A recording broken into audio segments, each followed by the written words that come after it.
Nah, sampai mengerti ketakwaan itu, maka disabdakan Nabi SAW, pasti dia akan mengerti dan paham. Orang sholat itu paham dan sangat mengerti bahwa itu modal yang paling besar dan modal yang paling utama dan modal daripada bekal akhirat. Itu orang sholat. Selama orang sholat tidak mengerti itu bekal akhirat, belum sempurna atau belum mencukupi syarat bagi orang sholat. Wa qala Nabi SAW, la tajalu qadama abdin yawmal qiyamah min baini yadayi Allahi ta'ala hatta yus'ala an arba'ati asya an umri fima abnahu wa an jasadi fima ablahu wa an ilmihi ma'amila bihi wa an malihi min aina attasabahu wa fima anfaqahu wa yus'alu amma fi kitabih fa idza balagha akhir kitab yaqulu Allah ta'ala ya 'abdi amilta hada aqul lahu am malaikati jadu alaika fi kitabih fa yaqulu la ya Rabbi walakin umiltu dalika kullahu fa yaqulu Allah ta'ala ana satatuha fid dunya alayka wa ana akhiruha laka al-yawm idhab fa inni qafartuha laka. Apa sabda Nabi SAW? Pada hari kiamat, sebelum dua kaki seorang hamba melangkah di hadirat Allah Ta'ala, akan ditanya terlebih dahulu tentang 4 perkara.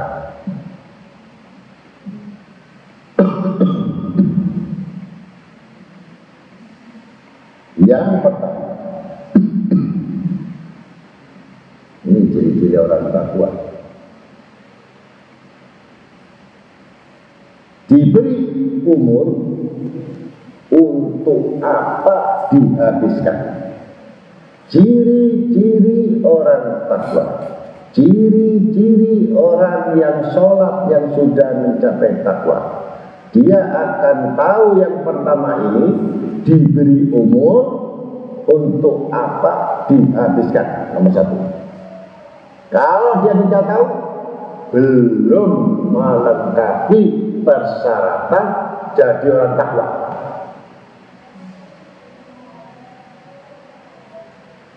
Yang kedua, diberi badan atau jasad. Untuk apa dipergunakan atau dihabiskan?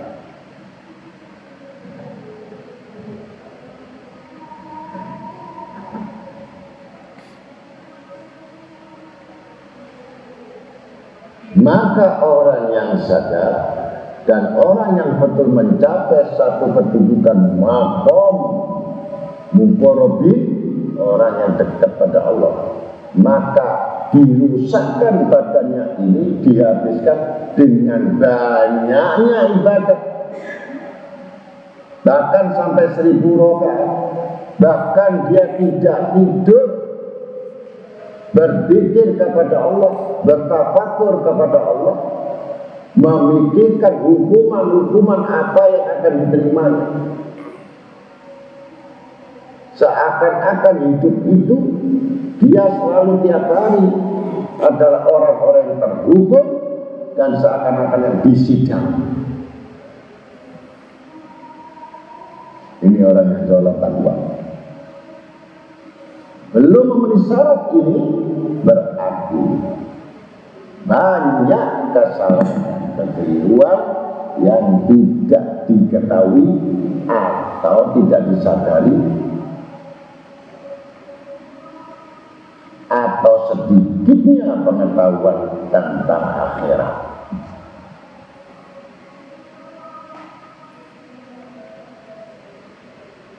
Yang ketiga, diberikan ilmu.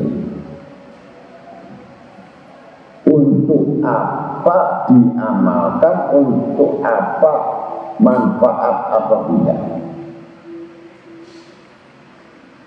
Baik urusan ilmu pengetahuan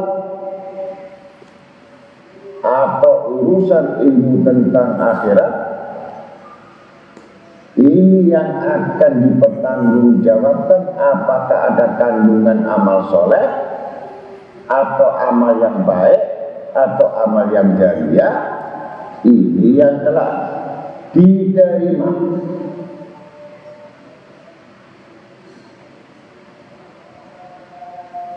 Dan orang yang takwa, orang yang mendapatkan petunjuk, dia akan tahu poin-poin, bonus-bonus, isi-isi yang mengandung keberuntungan. Tidak ada satupun yang terlewat dalam waktu 24 jam.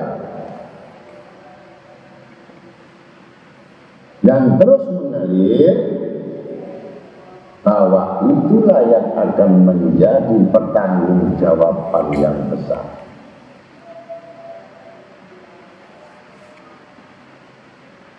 Ini ciri-ciri orang takwa. Kalau nggak takwa ya nggak punya itu.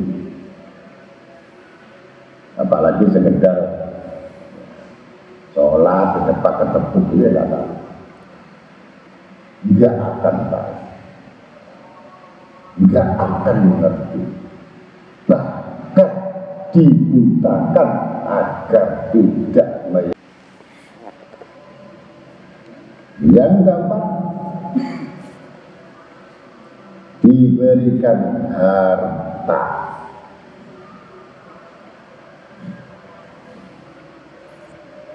Dari mana asalnya? Dan untuk apa dibelanjakan atau dihabiskannya? Kalau anak-anak dunia, berarti dia membelanjakan kesenangan untuk dunia. Anak-anak akhirat, dia akan tahu bahwa apa yang dimiliki bukan milik kami, milik Allah.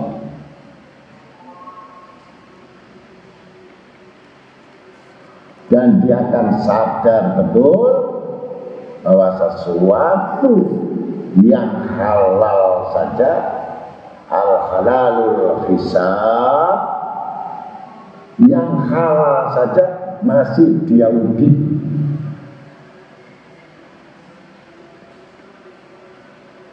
Al-haram ikab, adab. Yang halal masih diperiksa. Dapat halal dibelanjakan apa, dihabiskan untuk apa. Kalau volume anak-anak dunia lebih banyak condong kepada dunia daripada tabungan akhirat.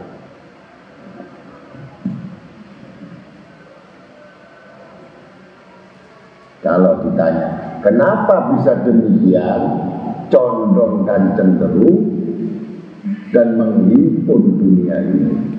Karena dia adalah anak-anak dunia. Jadi jangan disalahkan.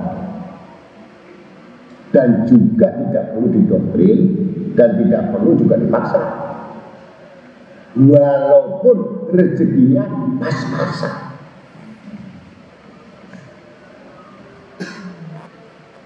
Ukurannya ini bukan karena pas-pasan, bukan ukuran orang yang sedang, atau ukuran yang kaya raya, atau orang yang konglomerat.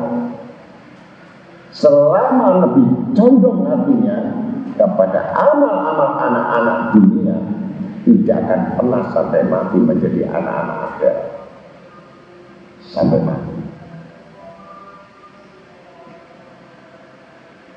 Andai kata melakukan itu bukan berdasarkan ilmunya, bukan berdasarkan agamanya, bukan berdasarkan pengetahuannya, bukan berdasarkan kesadarannya, berdasarkan sesuatu yang diamalkan. Karena untuk minta balasan di dunia ini bentuk ujian manusia. Tipis. Ini anak-anak dunia. Anak-anak dunia selalu ingin mendapatkan apa yang di dunia, begitu kira-kira.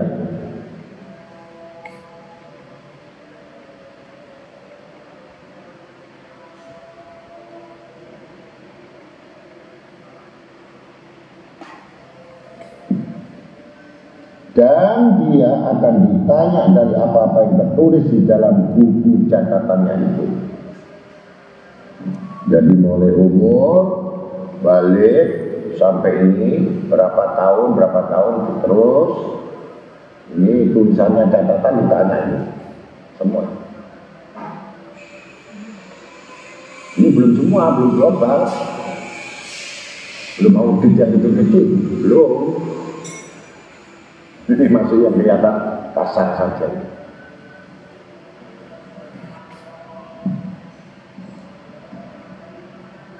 Jadi yang masih doir saja yang ditulis itu, belum yang tersembunyi, belum. Tidak bingung semua itu. Terus badannya itu habis, cari seneng melulu. Nggak pernah capek di dalam bikinnya, nggak pernah capek dalam duduk majelis, nggak pernah capek dalam puasanya, nggak pernah capek dalam ibadahnya, tapi capek dalam kerjaannya.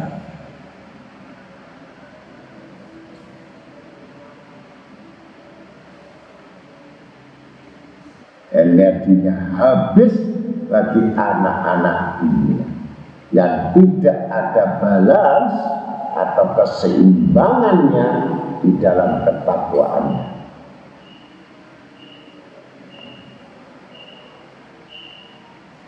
Maka Allah Ta'ala berfirman, hamba, apakah engkau telah mengerjakan itu semua, atau para malaikatku telah berusaha menambahkan untuk engkau di buku catatan?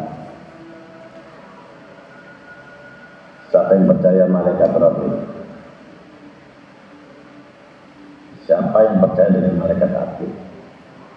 Mungkin kamu hanya mendengar malaikat Rabbul itu pencatat, malaikat Atid juga pencatat Rabbul. tetapi perbuatan kamu tidak sadar. Seakan-akan malaikat itu tidak ada di kananmu. Seakan-akan tidak sadar malaikat Hafidz dia menulis yang tidak mengurangi dan tidak menambah. Semua gerak-gerik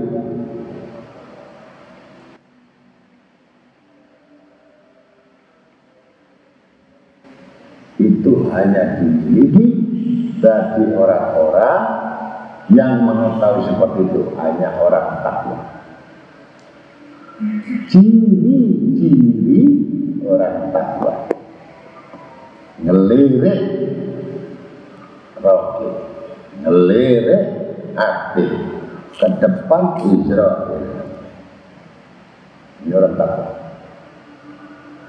Lepas dari itu, lepas dari malaikat, lepas dari hadapannya, itulah bentuk iblis yang menutupi hatimu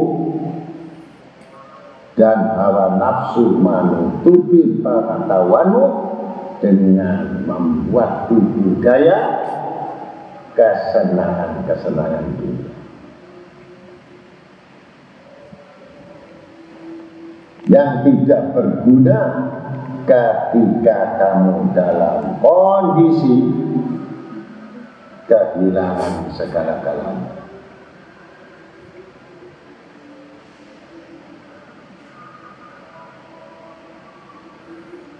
Lalu seorang hamba menjawab, tidak wahai Tuanku, akulah semua yang mengerjakan itu semua.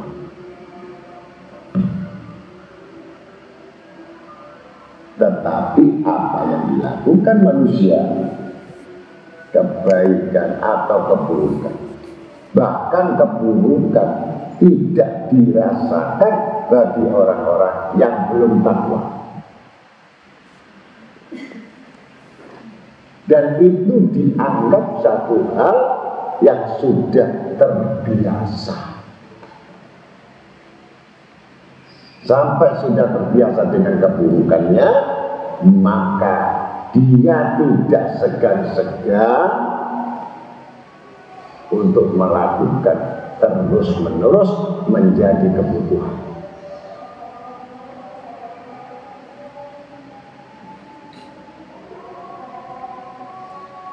Maka Allah Ta'ala berfirman,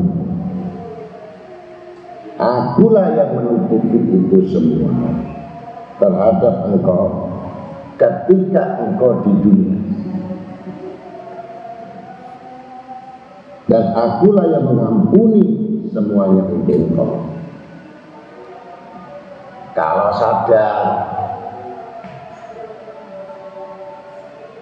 kalau tidak sadar, Allah akan melupakan ada malaikat. Allah melupakan untuk berbuat baik dan berani-beraninya menunda-nunda kebaikan.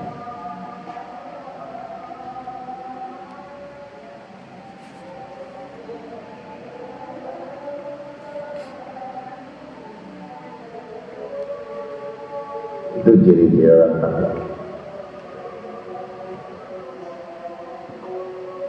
Meninggalkan kebaikan enggak merasa rugi. Meninggalkan kesempatan untuk banyak ibadah tidak merasa rugi. Meninggalkan pengetahuan ilmu tidak merasa rugi. Bahkan tidak menginginkan apapun dengan agama itu tidak merasa rugi. Ini orang rugi.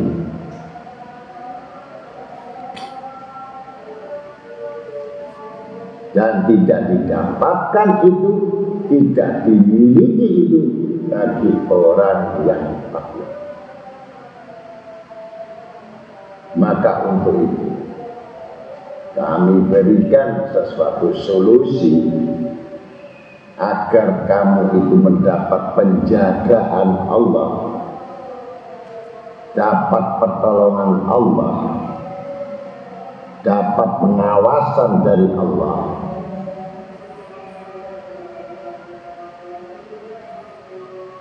berdoa atau berpikir agar jangan melupakan Allah.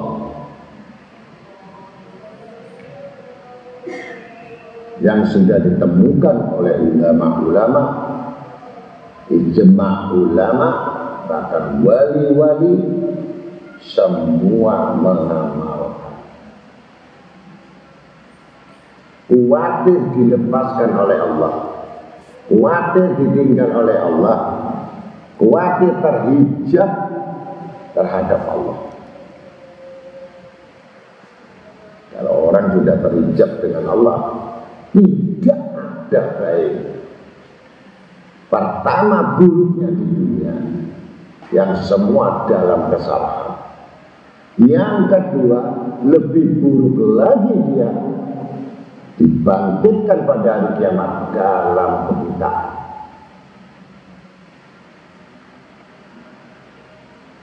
A'ma, dia tidak tahu arah barat, timur, selatan, tidak tahu. Buta.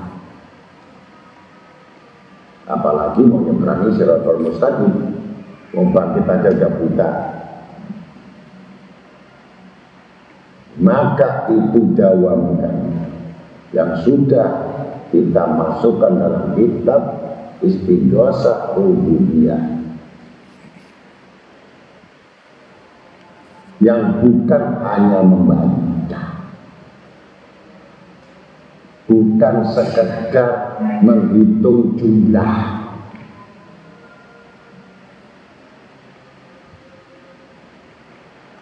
tingkatkan dari bacaan itu mengamalkan. Setelah mengamalkan, betul-betul menghayati amalan itu. Setelah menghayati amalan itu, betul-betul berserah dirilah kepada Tuhanmu yang telah memberikan kesempatan untuk memohon kepada Allah Ta'ala.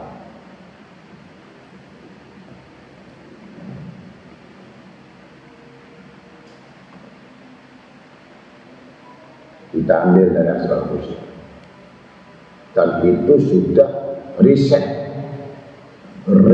daripada wali-wali kutub, risetnya orang-orang yang sudah banyak sholatnya, risetnya orang yang betul-betul tidak menghendaki dunia.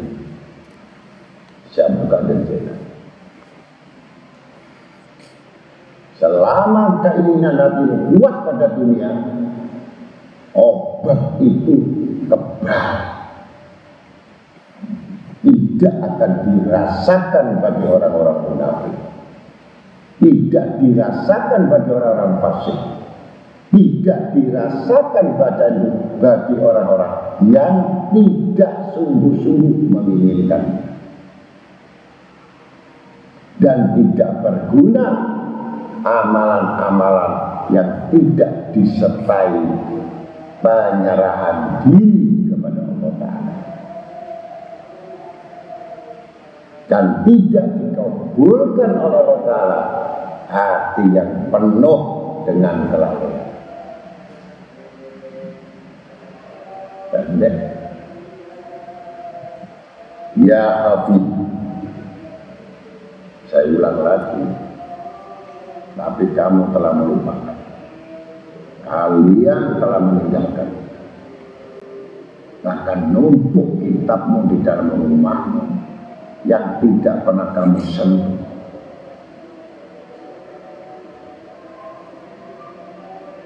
Ya Hafidu, Allah yang maha menjaga. Hanya satu kalimat, ya Hafid, Allah sudah menjaga. Dan aku malu seorang hamba yang sudah mengadahkan tangannya menyebut namaku yang terbaik, ya Hafid, aku tidak mengabulkan. Angkat tanganmu, kau tidak akan kosong ketika kau turunkan tanganmu. Ini janji Allah.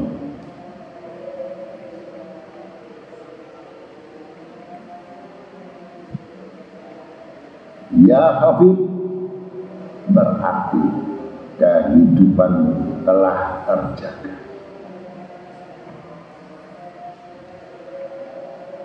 Ulum fil hal, keseluruhan dalam urusan, seluruh dalam urusan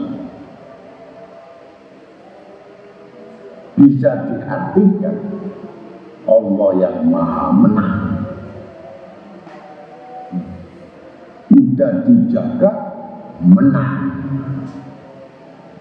Kalau Allah sudah menjaga hamba, menang semua dia, nggak pernah kalah. Artinya pertama selamat dari iblis-iblis yang menggoda, selamat dari musuh-musuh, selamat dari tipu daya jin dan manusia.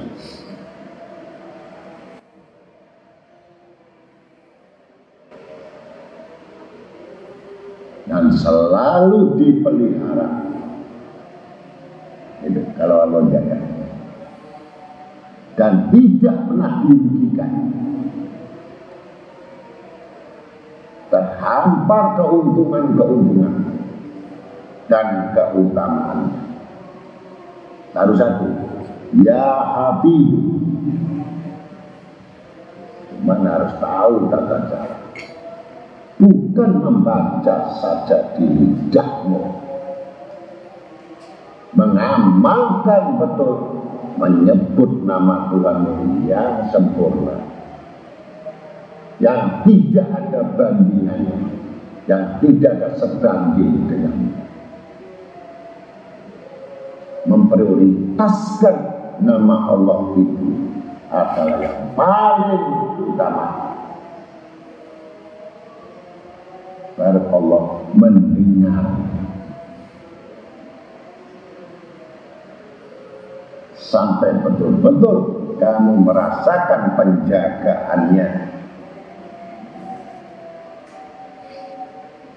Ya Nasir, Allah maha menolong. Tidak ada satu pun manusia, jin dan manusia sanggup menolong manusia kecuali An-Nasir. Dan rasakan betul-betul bahwa kehidupan kita, semua urusan kita, bahwa yang maha menolong adalah Allah. Dan tidak butuh dengan segala mengemis atau minta pertolongan selain Allah.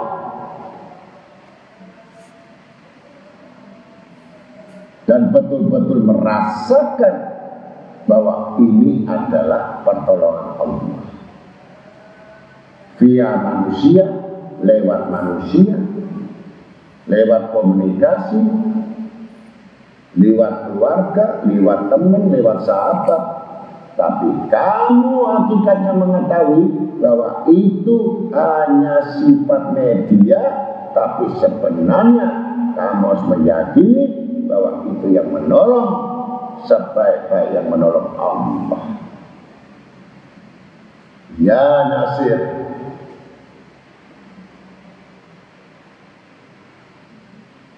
ini dirasakan. Bukan banyaknya baca 1000 atau 10.000 atau 100.000, tapi nggak paham.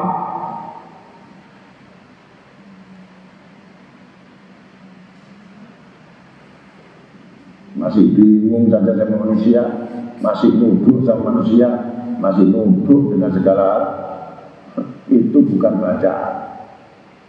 Maka dikatakan mereka adalah pendusta.